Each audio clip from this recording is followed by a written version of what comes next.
Hey, what's up everybody? Coach Matt, Primal Athlete Training Center, www.primalatc.com. So what we're talking about today is a very common issue with both the rotational shot put and the discus. And that is pretty much just being late coming out of the back. I think that's the best way of explaining it. And what we mean by that is we've all heard and we've all kind of watched things on the 9 o'clock drop.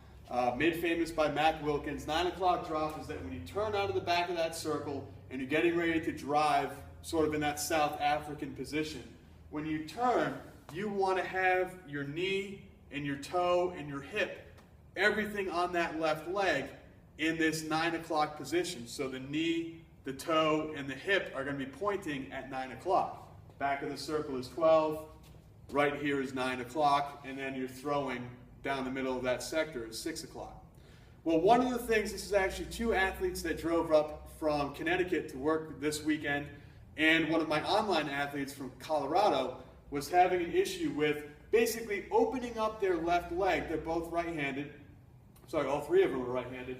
Opening up that left leg, but they were being late with that right foot coming off the ground. So what starts to happen, I might have to stand on a platform to do this, but what starts to happen is when they turn out of the back, they open that right knee and their right foot stays on the ground.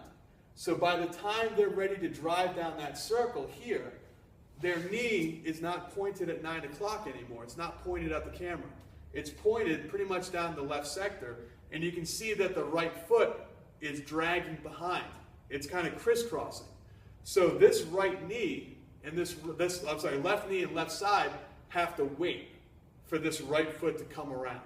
So it's very slow, and what starts to happen is you see that delay when you turn, and that's that delay out of the back that we talk about, where people kind of turn and kick instead of driving. So we want to talk about what are some ways that you can correct that turn and kick. Well, great way, and there's actually three things that we're going to link together and make sort of a super drill out of it. First one, we want to get active and push off the right foot. So as soon as you wind up and you reach 12 o'clock, start moving, start pushing off that right foot. When you're here, push off the right. Don't let the right lag behind. There's no reason to keep it on the ground longer than it needs to. The second thing we need to work on is keeping the right foot low. By cutting off the amount of distance that that right foot needs to travel, it's going to get there quicker. So instead of picking the foot up in the air and leaving it like this karate kick up here, we want to put it low to the ground. It's going to get there faster because it doesn't have as far to go. And the third thing we need to do is focus on actually stopping that knee, hip, and toe when it's pointing at 9 o'clock. So when we're here in the back of the circle, you have to think of it, I like to equate it to like that game of tetherball, where you've got the pole sticking in the ground, and you've got almost that volleyball on the end of the rope, and you try to hit it and make it go around the pole. You might have played that when you were at recess growing up, maybe in some backyard cookout, whatever it might be. But this right foot needs to be like that tetherball. Your left leg needs to be that pole that's sticking in the ground. So as you turn out of the back, you've got to pause. You've got to stop that left side. Stop this left leg.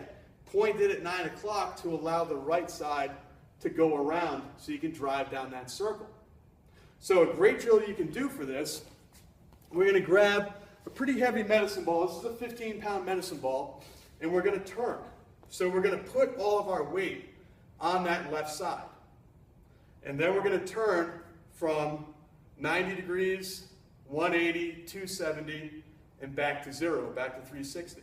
We're going to get active with the right foot, and I like to put the medicine ball right in front of my right hip. We're just going to turn, load up on that left like we're hitting 9 o'clock, quick with the right foot. Turn, quick, turn, quick, turn, quick. And you can see what happens. If it's dragging behind, the right foot stays on the ground, and they turn and step. Turn and step. We want the feet to come around at the same time. From there to there. Turn, boom. Don't let it drag behind and come through late.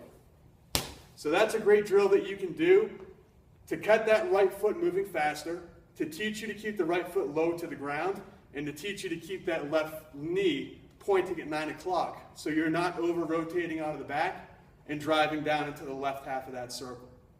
Hopefully this helps you out. Like I said, it's very common. I see it when I go to camps. I see it when I go to clinics with a lot of younger throwers that are learning how to rotate in the shot and also throw, do the full technique in the discus. So it's something you guys can do at home. It's something that you can do in your gym. If you don't have a heavy med ball, grab a plate, like a 25-pound plate or a couple of 10-pound plates, and just hold them right here at chest height.